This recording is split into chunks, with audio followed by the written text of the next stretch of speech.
अस्सलाम वालेकुम दोस्तों, वेलकम टू hindscooking.com। आज मैं आपके साथ शेयर कर रही हूँ आलू की कतली की रेसिपी, जो कि बहुत ही मज़ेदार है और बहुत ही टेस्टी है। समर में लंच टाइम के लिए बेस्ट रेसिपी है, जो कि आप रेडी कर सकते हैं। इसको बनाने के लिए जो प्रोसेस है वो मैं स्टेप बाय स्टेप आपको बताती चलती हूँ। इसमें तकरीबन हमने पैन के अंदर 1 टेबल स्पून के करीब ऑयल लिया है। ऑयल को हम पैन के अंदर चारों तरफ कोट कर लेंगे, ताकि अच्छे से हमारे जो स्पाइसेस हैं वो इसके अंदर कोट हो जाएं। और इसमें यहाँ पे तकरीबन मैं 1 टीस्पून के करीब क्यूमन सीड्स ऐड करूँगी, यानी ज़ीरा ऐड करूँगी। साबुत ज़ीरा ऐड करा और जैसे ही ज़ीरा हमारा हल्का सा लाइट ब्राउन हो जाए, मैं इसके अंदर हरी मिर्चें ऐड कर दूँगी।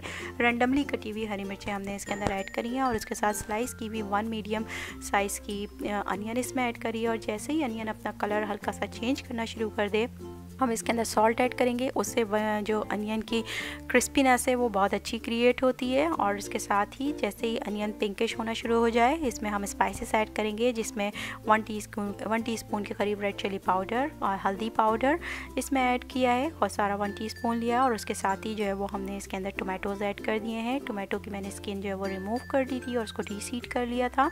और यहाँ पर आप देख सकते हैं कि हमारे टोमेटोज़ को जो है वो हमने अच्छा सा इसके अंदर ग्रेवी की फॉर्म में जो है वो कन्वर्ट करना है। इसको हमने बहुत ही मीडियम हीट के ऊपर पकाना है। आप चाहें तो इसमें थोड़ा सा पानी भी डाल सकते हैं, उससे जो टोमेटोज़ हैं वो बहुत अच्छे से ब्लेंड हो जाएंगे। आप इसको कवर करें 5 मिनट्स के लिए, और बहुत अच्छी सी ग्रेवी जो है वो इसके अंदर रेडी हो जाएगी। बहुत ही इंपॉर्टेंट स्टेप है, बहुत जायकेदार जो है वो आलू की कतली इस तरीके से जो है वो रेडी होती है। यहाँ पर आप देख सकते हैं कि हमारे जो टोमेटोज़ हैं वो बहुत अच्छे से ब्लेंड हो चुके हैं, और बहुत अच्छी सी इसके अंदर जो है वो ग्रेवी बन चुकी है। अब इस स्टेज पर मैं इसके अंदर पोटैटोज़ मैंने कतली की फॉर्म में, सर्कुलर फॉर्म में स्लाइसेस इसके काट लिए थे पोटैटो के, वो आप देख सकते हैं। यहाँ पर तकरीबन मैंने इसको 1/2 इंच रखा है। आप इसकी थिकनेस देख सकते हैं। और उसके बाद हम इसको प्रॉपरली ग्रेवी में डाल के अच्छे से मिक्स कर देंगे। थोड़ी देर मैं इसको हाई हीट के ऊपर पकाऊंगी, ताकि जो पोटैटोज़ हैं वो अच्छे से इसके अंदर पक जाएं। और उसके साथ ही मैं इसके अंदर 1 टीस्पून के करीब ब्लैक पेपर ऐड करूंगी, और उसको कवर कर दूंगी 15 मिनट्स के लिए, ताकि हमारे जो पोटैटोज़ हैं वो अच्छे से गल जाएं।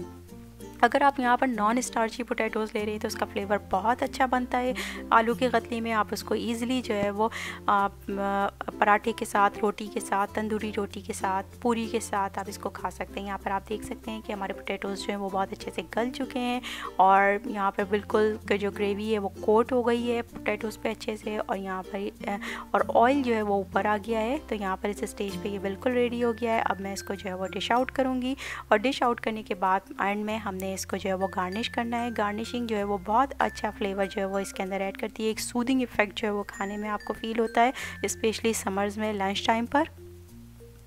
यहाँ पर हमने सारा जो है वो रेडी कर लिया। उसके बाद मैं ग्रीन चिलीज़ के साथ और फ्रेश कोरिएंडर के साथ इसको मैंने गार्निश किया है। आप चाहें तो इसके अंदर जो है वो लेमन भी स्क्वीज़ कर सकते हैं। और बहुत ही मज़ेदार आलू की कतली जो है वो बिल्कुल रेडी है, and you can enjoy it. If you like my recipe then please hit the like button and subscribe to my channel. Have a very good day. अल्लाह हाफ़िज़।